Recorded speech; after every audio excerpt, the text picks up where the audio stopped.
Seguimos en stock disponible, tercer bloque y final en Vía X y por la libre expresión. Con un cambio de música de fondo, dejamos de lado un poco a Black Sabbath para irnos con Pink Floyd, porque hay economía a escala humana con el economista y también fundador de la Fundación Soldo, Marco Kremerman, a quien le damos la bienvenida. Marco, ¿cómo está? Muy bien, Freddy, muchas gracias. Oiga, para hablar de bono, ¿no? Porque mucha gente que, lo habíamos dicho, meterse al bono de clase media era como para ingenieros matemáticos, se metieron y les salió lo siguiente en la pantalla del compu. Mire, como ustedes lo pusieron, un fiel reflejo del modelo chileno en medio de una de las crisis más severas de los últimos 100 años. No cumple con los requisitos para acceder al bono de clase media, Marco. Esto fue como la imagen del fin de semana, la desagradable, desastrosa imagen del fin de semana. ¿Por qué? Porque efectivamente habían casos increíbles, personas que el segundo semestre del 2020 habían visto disminuir sus ingresos en 15%, 18% en relación al segundo semestre del 2019, rechazado. O sea, alguien que ganaba 600 lucas en el 2019, el segundo semestre, y bajó a 500 lucas, que es una caída importantísima, no tiene derecho a optar al bono clase media. Alguien que no tenía ingresos en el 2019 y que tenía bajísimo ingreso en el 2020, tampoco tiene derecho. Y alguien, supongamos que tuvo la suerte en 2019, los últimos 6 meses, de tener ingresos de 2.200.000, pero el 2020 se fue al suelo, se fue a 400 lucas, 500 lucas, tampoco tenía derecho al bono de clase media. Más aún, alguien que a lo mejor no vio caer sus ingresos en 2020, pero se quedó sin trabajo en enero del 2021, tampoco tenía derecho al bono de clase media. Bueno, y este malestar, Marco, obligó al presidente a hacer un punto de prensa al día siguiente en La Moneda para decir esto. Y esto nos permitirá mejorar la calidad de vida de las familias chilenas y poder reemprender con mayor fuerza y con mayor seguridad nuestros proyectos de vida junto a nuestras familias y a nuestros seres queridos. Porque después de tanto esfuerzo, privaciones y sacrificios, estamos empezando a ver la luz al final del túnel. Bueno, dentro de esta luz al final del túnel, ¿no? Está el aumento al IFE, dice el más accesible, este ingreso familiar de emergencia. Marco, ustedes hicieron un estudio al respecto también de cuál verdadero ha sido la llegada del IFE a los sectores más vulnerables. Un breve contexto: el ingreso familiar de emergencia, que parte su primer pago en mayo y ya acumula 10 pagos, básicamente nace para ir en ayuda de los hogares que necesitan y viven de ingresos informales principalmente, y que si tienen ingresos formales que no sean superiores a 100.000 pesos per cápita. Un hogar de 4 personas, si tenía ingresos formales superiores a 400.000 pesos, por ejemplo, no podían optar al IFE, ¿no? Eso significó que en general, por ejemplo, en los primeros 4 meses, si vemos una gráfica donde vemos cuál fue la cobertura y los montos del IFE, vamos a encontrarnos que el IFE no superó los 200.000 pesos por hogar y tuvo una cobertura bien baja, ¿no? Coberturas que no superaron a 1/3 de los hogares en Chile. Y eso significó que se tuvieron que hacer algunos cambios. Disculpa, pregunta al respecto de esta gráfica, Marco. Dice ahí que fueron 74.000 pesos per cápita. ¿Esto no son 100.000 pesos entonces el IFE? ¿Es hasta 100.000 pesos? Exactamente, eso es muy importante porque antes el IFE era de hasta 100.000 pesos per cápita. ¿Por qué? Porque hay hogares, y muchos hogares tienen ingresos formales e informales. Pero ¿qué pasa si sus ingresos formales, supongamos, estaban en el umbral? O sea, eran menores a 400 lucas, pero eran de 300, de 200, no podían optar a los 100.000 pesos por persona, sino un valor menor que les completara hasta llegar a 400. Por eso que el valor promedio era más bajo, ¿no? Y acá esto hay que ponerlo en contexto, Freddy. Acá hay 2 conceptos que no han aparecido. El concepto de universalidad, nuevamente lo hemos repetido en muchos programas, y el concepto de suficiencia. ¿Qué hogar puede sustituir sus ingresos con aportes de 200 lucas o hasta 250 lucas? Eso es menos de 1/3 del gasto mediano de los hogares. Hoy día el gasto mediano de los hogares, no el promedio, el mediano, que está en la mitad de la distribución, es de 912 lucas, con deuda, trabajando el doble, todo lo que sabemos. Pero no puede ser que el gobierno diga que va a haber la luz al final del túnel, porque amplía el IFE, lo cual es bienvenido, y porque considera que con 400 lucas se acabaron los problemas de los hogares chilenos y ya van a poder hacer cuarentena segura, ¿no? Eso es no entender cómo viven los hogares. Y esto, Marco, de que el IFE llega al 80% de los más vulnerables, ¿se ha logrado también al menos ese guarismo, ¿no? Esa cobertura?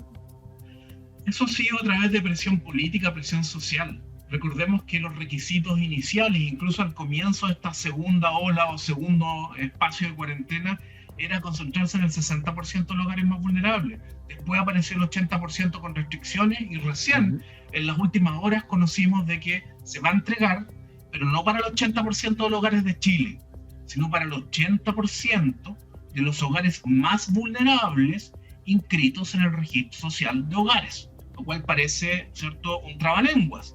Y ese requisito lo cumple cerca del 65% de la población, no el 80%. Entonces vamos a tener cerca de 2/3 de la población cubierta con el IFE y estamos bastante lejos de la universalidad, ¿no? Y eso es muy importante constatarlo, porque no va a ser, esta medida no va a provocar una cuarentena efectiva. Marco, espérate, y ese otro tercio que quedaría fuera de este IFE y que lo necesita también, ¿qué pasa con ello entonces?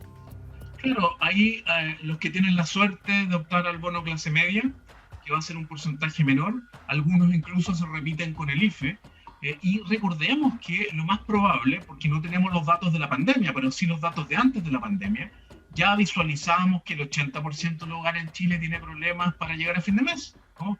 La mayoría de ellos por debajo de 1.400.000 pesos, que es el valor que necesita un hogar promedio para satisfacer sus necesidades básicas. La mayoría, de hecho, por debajo de los 800, 900.000 pesos.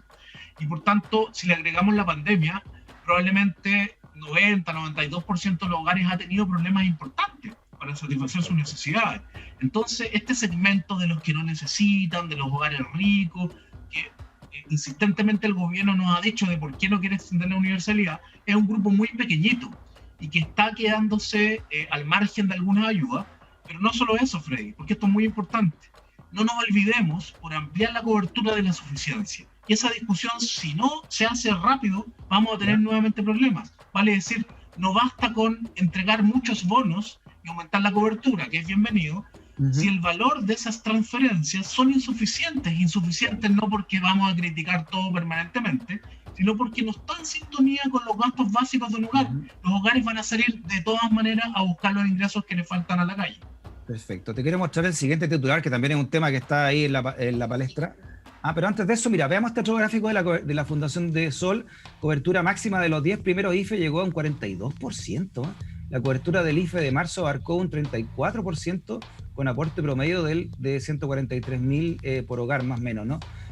Solo un 42% de los primeros 10 IFEs. ¿Cómo es esto? ¿Qué significa esto? Esto finalmente uno puede decir, el IFE fue una política muy focalizada, ¿no?, que en ningún momento llegó a superar la mitad de los hogares en Chile. Y recién, en esta segunda ola, después de un año de pandemia, el gobierno de alguna manera dijo, ok, para evitar el tercer retiro, para evitar aumento de impuestos, por distintas razones voy a tratar de aumentar la cobertura, pero llegando como máximo el 65% de la población. Entonces se entiende que las cuarentenas no sean efectivas y que haya tanta movilidad. Eso te iba a decir, de repente se critica harto a la gente que no está cumpliendo con las cuarentenas, se ha tratado de que son incluso poco conscientes, ¿no?, de lo que se está viviendo, pero viendo estos gráficos que ustedes han sacado, hay que salir a buscar comida, hay que salir a buscar algo, ¿no? Si no llegan las ayudas como se señalan, ¿no? Por supuesto, el ABC, el punto central de una cuarentena efectiva es que las personas no se movilicen, ¿no?, que permanezcan en su casa el mayor tiempo posible, y para eso tiene que haber sustitución de ingresos. No basta con ingresos testimoniales o complementarios. Aquí no se necesitan ingresos complementarios, estamos en una crisis histórica, ¿no?, de los últimos 50 años, 100 años, esa es la magnitud.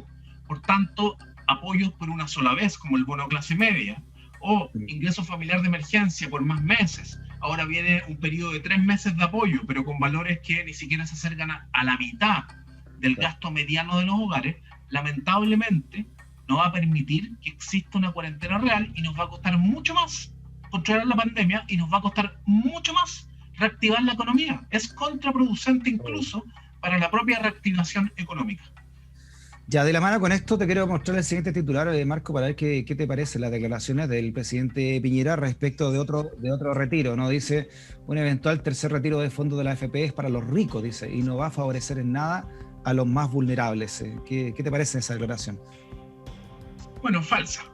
Si uno ocupara una palabra para referirse a esa declaración, es falsa. En primer lugar, porque todavía existen casi 7 millones de afiliados y afiliadas que tienen más de 1 millón de pesos en sus cuentas individuales y por tanto podrían sacar 1 millón o más, ¿no? Insisto, sin duda esta no es una buena política. Nadie puede celebrar que los trabajadores y trabajadoras recurran a sus ahorros para financiar la crisis, pero cuando el gobierno, para tratar de oponerse a esta política que se hace legítima cuando no hay una política que la sustituya, que efectivamente impida ese retiro, uno diría, bueno, por lo menos ocupen argumentos adecuados o correctos. Lo que tenemos hoy día es que no es posible que 7 millones de personas en Chile sean ricas. Con suerte podrán ser 100.000, 200.000 personas. La mayoría de esos 7 millones de afiliados que tienen un poco de ahorro son personas que ganan salarios muy bajos. Son personas que pertenecen a sectores medios, a sectores más vulnerables. Oye, Marco, disculpa que te interrumpa, pero acabamos de hablar nosotros con Mario Desbordes, que está a favor del tercer retiro y ha estado a favor de todos los retiros, Mario Desbordes, y nos señala que lo decía, pero ¿cómo es que el gobierno está muy equivocado en esto? Que el presidente Piñera está muy equivocado en esto, decía Mario Desbordes, porque los ricos ni siquiera cotizan en la AFP. Absolutamente, y si cotizan por el tope imponible y cotizan 3%, 4% del salario y no 10% como el resto. Y la mayoría lo destinan a ahorro previsional voluntario, APB, que tiene beneficios tributarios, ¿no? En un sistema tributario regresivo son los sectores medios y más pobres financiando a los más ricos, a los que tienen ingresos más altos con los beneficios tributarios. Entonces, cuando el presidente dijo que habían 5 millones de personas con saldo cero, era falso, porque son 3, aunque es harto, pero no se puede equivaler en 2 millones. Y finalmente, cuando nos dice que solo los más ricos pueden retirar, es falso, ¿no? Porque en Chile ese grupo es pequeño y tenemos 7 millones de personas con más de 200.000, 300.000, 500.000 pesos. Insisto, esto no significa que sea una buena política pública, pero los argumentos que da el gobierno son falsos y son equívocos, más aún cuando no crea una renta básica universal de emergencia en un valor suficiente que permita sustituir ingresos. Y a mí también me parece que en general, tanto Mario Desbordes como otras personas de distintas corrientes políticas deberían estar presionando porque existe esta renta básica de emergencia en un valor suficiente antes que impulsar los retiros. Me parecía que ese es el primer, mejor y lo más deseable, que lamentablemente hemos visto muy poca energía de parte de la clase política.